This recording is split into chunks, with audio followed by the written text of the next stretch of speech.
Hello, hello, hello, everyone. Sharon J. Lawrence here for day 12. I don't even have that many fingers. I'm like, day 12 of 31 days of healthy relationship tips. And I am super, super excited and honored to be joined by ministry mom, Reverend Stacy Smith. Hi, Reverend Stacy. Sharon, thank you so much for having me. You've been doing an awesome job. Thank you. Thank you, thank you, thank you. Okay, everyone, as you're tuning in, I'm here with ministry mom, Reverend Stacy Smith. Please let us know that you're here as you're logging on. Healthy relationship tips, and I am super, super excited. Okay. Sorry about that, everyone. I normally have that quieted. But we already have 7 people joining us, Reverend Stacy. So they are jumping on very quickly. Yvette, Jonda, Latasha, and Alexis. Thank you, ladies. So let's get it started. Also, Angela McKinney. Hey, Angela. She goes to my church. Awesome. So everyone, please share. Hey, Francis, please share. All right. So I'm here with the amazing ministry mom. A lot of you may know her on social media as the ministry mom, but she's also known as Reverend Stacy Smith. So Reverend Stacy, please tell the people who you are, what you do, and where you're located. Absolutely. So hi, everybody. Welcome. I'm excited to meet you virtually. Isn't it wonderful to have such a platform? As Sharon mentioned, I am Stacy Smith, Reverend Stacy Smith. A lot of people know me by ministry mom. I kind of got that name early in life when I became a parent, a mother. I have 2 sons. They are young adults, 24 and 27, and they're in the entertainment industry, but they do it with a passion for God. And I am married to my best friend since the age of 14. Wow. And so we've been doing this ministry walk together for quite a long time. I'm also a mental health advocate and a leadership consultant. My former life, I was actually a classroom teacher for over a decade. I could see that. I actually could see that.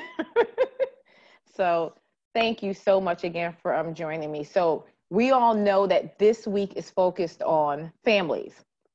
Everyone is bringing a different spin to make sure that you walk into 2020 with a different mindset and with some tools and techniques to make sure that you're successful.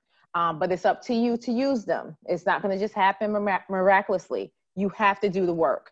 And so we're giving you these tips for free. Please don't let them go to waste.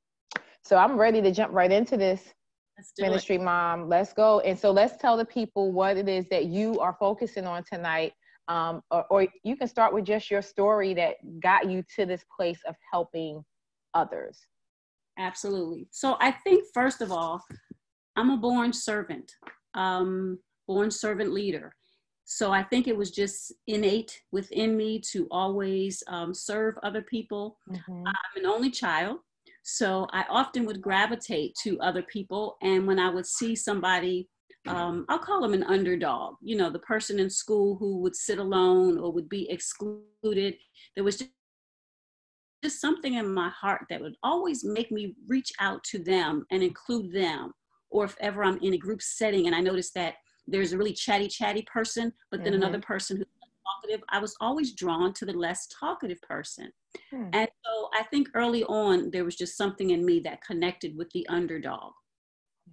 Fast forward in my teaching life, I found the classroom to be not just educational for my students, but also for me, because all the things I just described that happened to me when I was a child, I was noticing that in the classroom. And so I already had a skill set that I didn't even know was being developed. Wow. And then fast forward to where we are now today. I am an ordained minister. I preach the gospel, and I just want to shift the culture for the kingdom. And one of the ways that I do that is as a mental health advocate. In fact, I'm on the board of directors for NAMI, which is National Alliance on Mental Health. I'm also a participant in the American Foundation for Suicide Prevention, and I'm a certified in mental health first aid. I got involved with those for personal reasons. Mm-hmm. In my undergraduate years in 1988, I had a family member who died by suicide. It was a shock to me. I didn't see the signs. I didn't even know what to look for. Mm-hmm. I did not have the tools to cope afterwards.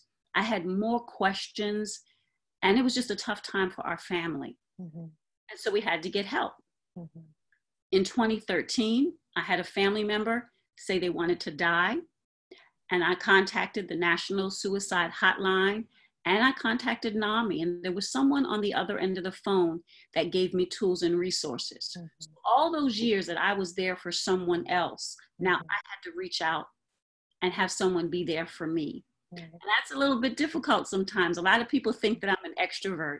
I'm actually an introvert with extrovert tendencies. Mm-hmm. On when I need to teach, when I need to preach, when I'm doing workshops or consultations. Mm-hmm. But the way that I recharge and keep my sanity is through silence and solitude. And so within the past several years, and I'm learning to share my story in hopes that your listeners or anyone who hears this broadcast will understand that they are not alone. But within the past several years, our youngest son was diagnosed and he's living with bipolar disorder. Mm. And it was heartbreaking as a parent, as a believer in God. I wanted to pray this away. I wanted him healed. And I did not understand why me, God, why him, God.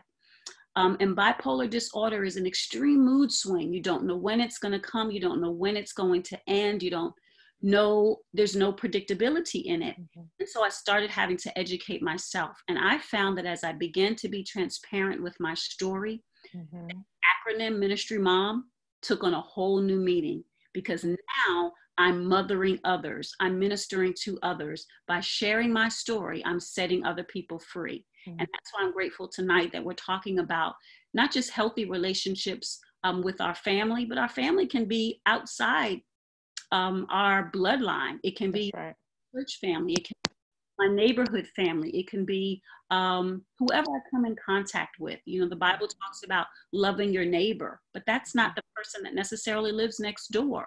That's the person that God connects me to for a specific purpose. So I found that as I've been sharing my personal story of how our family deals with depression and has dealt with suicide in our family, more and more people are talking about it, and it's necessary.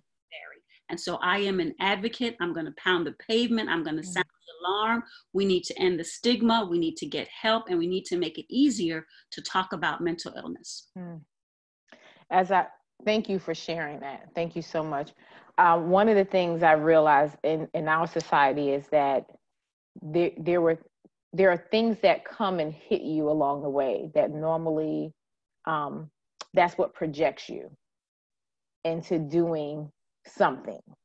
And as you know, our mission is to get people to do something, regardless if it hits close to home. But we know, unfortunately, a lot of people don't necessarily make a change until it hits close to home. What words would you give someone who maybe they don't see it the way that you see it or I see it, to get them to understand that this is reality for a lot of people who are suffering and they may need that person's help? So the first thing I want to say is you are not alone. Mm-hmm. You are not alone. All of us wrestle with something. Mm-hmm. The question is, what is that something we wrestle with? All of us struggle with something. Mm-hmm. So when we go, let's say, to the gym, to work out, in order to get stronger, we have to lift something heavy. The weight, the stronger our resilience, the stronger our muscles become. And so when it comes to mental health and mental illness, for example, we've got to work our muscles. We've got to take time to meditate. We've got to take time to pray. We've got to take time to perhaps get medication or therapy. All of those are tools that will help us get better. Just like when we go to the gym, we use certain weights or certain equipment so that we can be better. We change our diet so that we can be better. And so the interesting thing is, as I've become such an advocate, is I notice that people use mental health and mental illness interchangeably. Actually, two separate things. Yes. Mental health, of course, focuses on one's general state of well-being. Like physical health, we should look after our mental health. We should look after our physical health. But mental illness is an illness that affects the way people think, feel, behave, or even interact with others.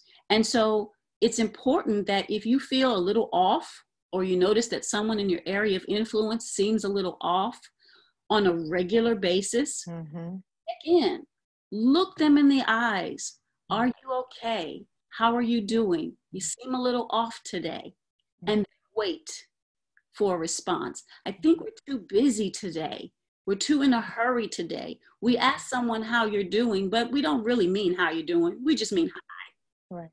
Because if I downloaded how I'm really doing, then they're like, that's TMI, too much information. Right. But in order for us to get the help that we need, we have to create safe spaces for people to share their truth, not turn our back on them, and get what I call a support team, a support squad, a tribe of people that we can tell our truth to, and they'll rally around us and help us through. And so again, you're not alone, whoever you are. I shared with you, my own son, my flesh and blood, has bipolar disorder. And I, a minister of the gospel, thinking I'm immune to something like this, lay hands on him and I can pray it away. And yes, I do all of that, but I cannot pray it away, but I can apply the principles that I've learned through therapy, through counseling, through organizations like NAMI or AFSP, and I can help my son be better, and I can help my family be better, and together we're going to make it through. That's right. So talk more about that family component and what those roles look like when it comes to supporting a loved one and when it comes to making sure that you're taking care of yourself in the same process.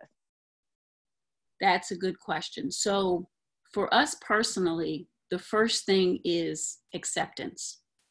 We had to accept the fact that he did not just have the blues. He was not just having a moody day. With the female, she's not PMSing, right? We had to accept. And then we had to take a step and say, okay, something's off. What do we do? Just like someone breaks their arm or injures their arm, we take a step to find out how can we get this arm healed? We go to the doctor. And so we had to do that. And we had to say, here's what we're feeling, here's what we're observing, here's what we're seeing. So first was acceptance, then we had to take a step. I'll be honest with you, in the midst of that process, there's denial. This cannot be happening to me and my family.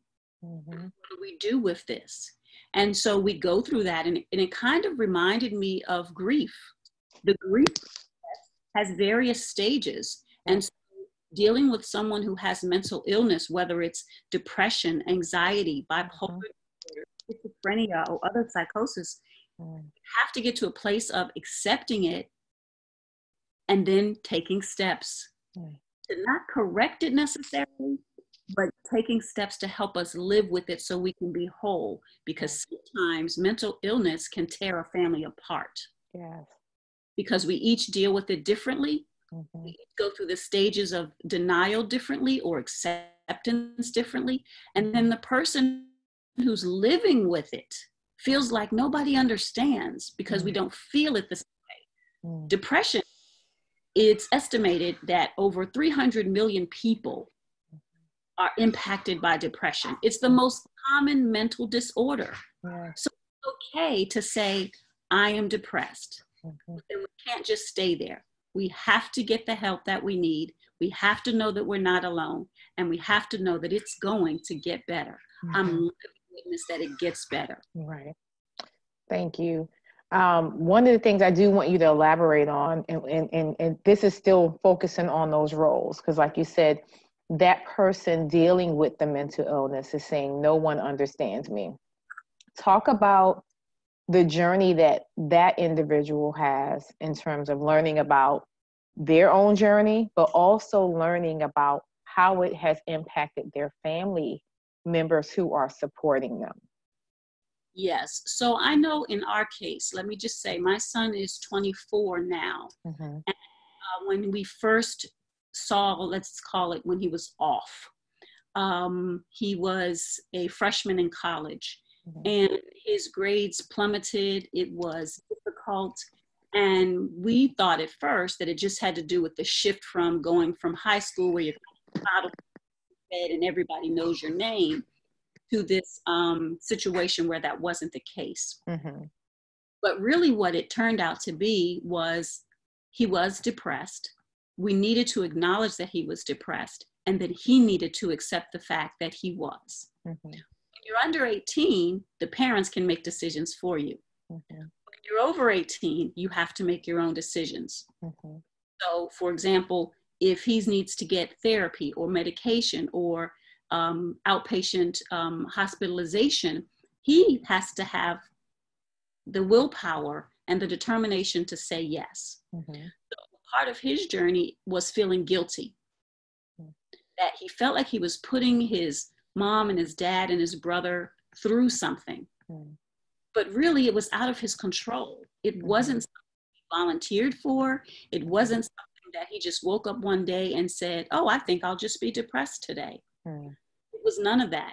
And so when he was able to articulate the fact that he felt guilty, we were able then to rally around him and say, listen, this is what family is for. We are here to help you. The same way I have endometriosis, for example. It's incurable.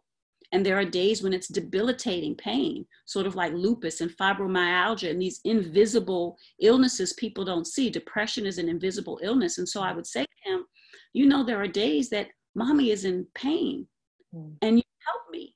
You might bring me my medicine. You might bring me a cup of tea. You might just come and say, hey, mom, do you need anything? Well, let's flip the script. I would say to him, did you take your medication? Is there something I can bring for you? Is there something I can do for you?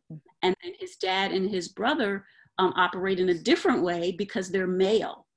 And so that male to male relationship is a little bit different than the female to male, the mom to son relationship. And so each of us had to figure out, how can we help our son manage his mental illness while at the same time, how do we manage it?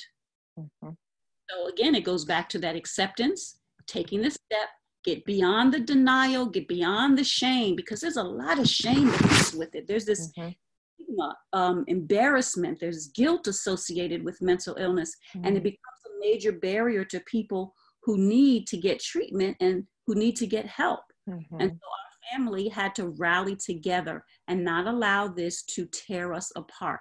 And each of us did it at different stages. I would love to sit here and say it all happened overnight. It didn't. It still isn't. So when a family member and a loved one has a mental illness, it impacts the whole family. And each of us has to deal with it and go through the different stages at our own pace, get the help that we need. So for me, because I'm a mom, I want to fix it.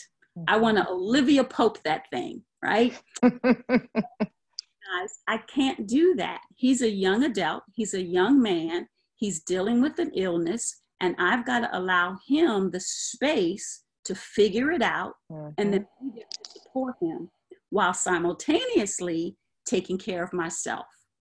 Because if I don't take care of myself, then I'm no good to anyone. And then myself living with an illness of my own, my blood pressure gets up, my endometriosis acts up, and all of these other things. And so, as I mentioned earlier, I'm an introvert with extrovert tendencies. So silence and solitude are one or two of the ways that I deal with managing when the mental illness seems to just consume us. It's almost like a vacuum that pulls us in. And I've had to figure out, what does self-care look like for me? I'm a mom, I'm a wife, I'm a minister, I'm a community leader. How do I juggle all this and not lose my own mind, lose my own sanity, lose myself in the process? And my husband and my older son have also had to try to figure out, how do we help our family member and still maintain our own sanity and level of being able to live with it? Y'all got this?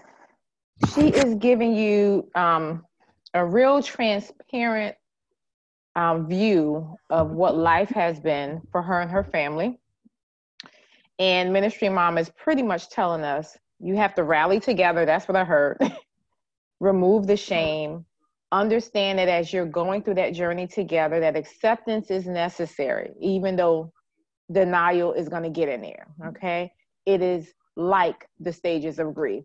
Even before you said it, that's the first thing that came to me. I said denial, anger, bargaining, depression, and acceptance, and they're fluid. You know, you just kind of go through those stages. So we have a couple of comments. Latasha says, yes, you can't pray mental illness away. In the stigma regarding mental illness. And we have Angela who's joined us. We also have Kayla Nicole who has joined us. And I believe, I think I saw Nakaya and Robin. So we have more people that have joined us. So if you all have any questions, this is the time to get your questions answered by Ministry Mom, or if you have a comment, please put them in the comments and remember to share. We want to touch as many people as possible. So my question for you, Ministry Mom, I want to call you Reverend Stacy, Ministry Mom. It's all jumbling together for me. Reverend Stacy, Ministry Mom. So for me, when I hear you talk about it, I hear that there has to be balance. That's what I'm hearing. And we know that balance is not perfect, but there has to be some level of balance and some level of intentionality in terms of how you care for each other in the family unit, but also how you then care for yourself. So do you find that you're modeling for one another so that you keep one another accountable? Wow. Are we modeling for one another? Do we keep each other accountable? Because we're all legally adults, that accountability part can be difficult because we think we're grown and handle it, right? And sometimes I have to separate, I have to take off my mom hat. Sometimes I have to take off my reverend hat. Sometimes I have to figure out what role do I play in this moment? And they have to do the same thing. Sometimes my older son has to say, Mom, step back, I got this. Sometimes my husband has to say, he's a young man, you've got to let him work through it. And so I think indirectly, those are ways of accountability where we pull one another back or we push one another in. Sometimes I might have to say to my husband, hey, send so-and-so a text. Send your son a text, just a quick little note so he'll know you're thinking about him. Or I might offer a suggestion, hey, let's all get together and just do something crazy that we haven't done before. And so coming up with the balance and the accountability, I guess I never thought we were actually doing that accountability piece, but as I'm talking it through with you right this minute, I realized we actually are. It just looks a little different based on the fact that we all are adults. And we each have our own way of looking at things. We each, like I'm the helper, I'm the fixer. I want everybody to be peaceful. It goes all the way back to my childhood, as I said, when I saw the child or the student that was sort of outcast. I was an advocate for the underdog. I want to go in there and I want to help and I want to be their friend. And it's the same thing in our family. I want to help, I want to advocate, I want to fix it. But the reality is, I cannot fix anything or anybody, but I can support people who need the help. And so in our family, one of the big things we do is we support one another. My mom is a great supporter of me, for example. I may need to vent and cry and scream, but I'm not going to do it in the presence of my son who needs the help. I'm going to be strong and I'm going to be staunch, or I'm going to be firm, honest, and loving, depending on what he needs. But when I really need to cry because my heart is breaking, I have a support system that I go to. I got my God squad, my girls that I can call on and say, hey, I need you to pray. And I don't even have to always tell them what to pray for. And so the accountability and the balance is not just in my home, but it's in my extended support system, my God squad, my tribe. So yes, I think balance is important. I think self-care is important. That is something I'm learning, that sometimes I have to step back and I've got to let him sit in it. Or I've got to let my husband dwell on it or deal with it in his way. I might be okay like right now, but process it in his own way. This is his son. And as a man, he feels helpless. As a mom, I feel helpless. And so we've each got to process it in our own way. And self-care might mean I need to step back for a minute and my husband handle it, or step back for a minute and let his brother step in. And what is so great at the end of the day is mental illness doesn't have him. He's just living with it. And that's important for me to differentiate for my own self. It's like endometriosis doesn't control me. It doesn't have me. I just live with it. It's the same way if someone is broke. Being broke doesn't have to be the end of the story. It's just the current chapter that we're in. At some other point that can change. So the way we can deal with mental illness now in our household is very different from when we first started dealing with it. And so we can turn the page, we can enter a new chapter, we can get stronger, we can find better tools and resources, but at the end of the day, it's an ongoing process. We're going to say something. I was going to say, so I'm hearing a lot of education that's involved, you know, from resources, but also amongst the family unit, that you're in a constant state of educating one another on what works for you, what does not work for you,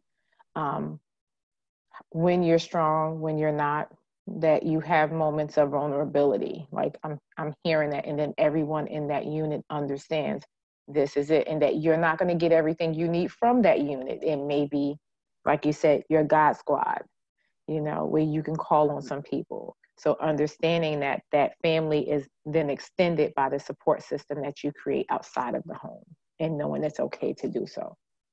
Absolutely. Absolutely. You hit it all right on the target. I think it's important for each one of us to have our go-to team. So, you know, you all know I'm a reverend, so let me just go to the Bible for a minute. Ministered to the multitudes, but he poured into the 12, and he really discipled the 3.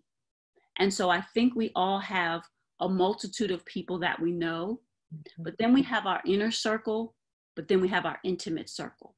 And one of the ways that we get through as a family, battling mental illness and strengthening our relationship as a family, is we recognize that the multitudes can't all come in because they all have our best interest at heart. And quite honestly, they don't all know what to do or what to say. And so sometimes they need to stay on the outskirts. Then there's that inner circle that can be your support, that can be there for you, but they are not the same as your intimate circle, where you can be totally vulnerable, bare naked with your soul and your truth. They will love on you. They will not leave you. They will support you, and they will also speak the truth to you in love. And so I think that's really important too, to examine who we surround ourselves with and what is their agenda. And then understanding that we're all human. Not everybody knows what to say. It's like grief again. If someone passes away, some people just don't know what to say. Sometimes not saying is okay. Your presence, just be there. Be there. And knowing that you're not alone sometimes can just shift things in the moment. Whew. Reverend Stacy, this was good. I think you did something. We got some hearts and some likes when you talked about the difference between the multitude, the inner circle, and the intimate circle. That's important. So know who is in your circle. All right, so we're at the end of our segment. Is there any last minute things that you want to share with the people so that they can take away? Yeah, so a couple of things. I know we talked a lot about mental health and mental illness, and I just want to say, if you or someone you know may be struggling, it's okay to get help. So I want to encourage you to get help. We can talk to our local physician. We can get a counselor or a therapist. We could even start with texting. You can text NAMI, N-A-M-I, to 741-741, and you can engage with someone electronically. For some people, that might be what they need. Or you could use the suicide prevention hotline, which is 1-800-273-TALK. 1-800-273-TALK. It's a suicide prevention lifeline.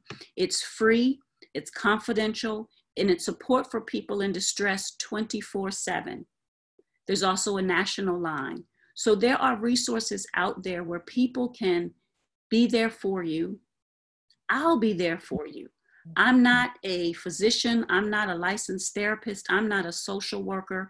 I'm a community activist who has basically through trial and error and personal experience. And so if you want to reach out to me, you can find me on platforms, #MinistryMom. That's probably the easiest one. Otherwise, you might find me through my whole name, Stacy Ministry Mom Smith. Know that there are resources out there and you are not alone.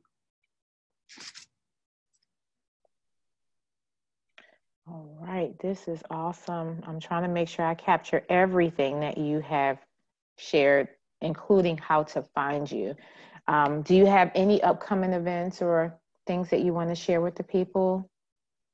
Well, I do have some events coming up in January. I'll be doing a teacher training, and I'll also be speaking to a local group of educators about mental illness, and especially how it impacts students and signs we can look for. Mm-hmm. And in February, I'll be speaking for NAMI at a cancer support group. And how do you manage being a caregiver of someone who's living with a terminal illness, whether it's cancer or dementia, or something else. Mm-hmm. So I do have some teaching engagements coming up. And if people, again, are interested in finding me or inviting me, #MinistryMom, and we can connect. Awesome. Thank you, Reverend Stacy. This has been amazing. I hope y'all are getting this. Like, this is free information every night for 31 nights. You can't beat this. So I'm hoping that we encourage someone. So I thank you for joining me. I really appreciate you. This is going to do what it's supposed to do. Help as many people as possible. So y'all remember to share and catch us tomorrow night. We are back at it. And I think we have Dr. Holly Sawyer on with us tomorrow night. So I'm excited about that as well. So we have an amazing lineup. You guys don't miss it. And until then, please have a wonderful and blessed evening. Bye, guys. Bye-bye.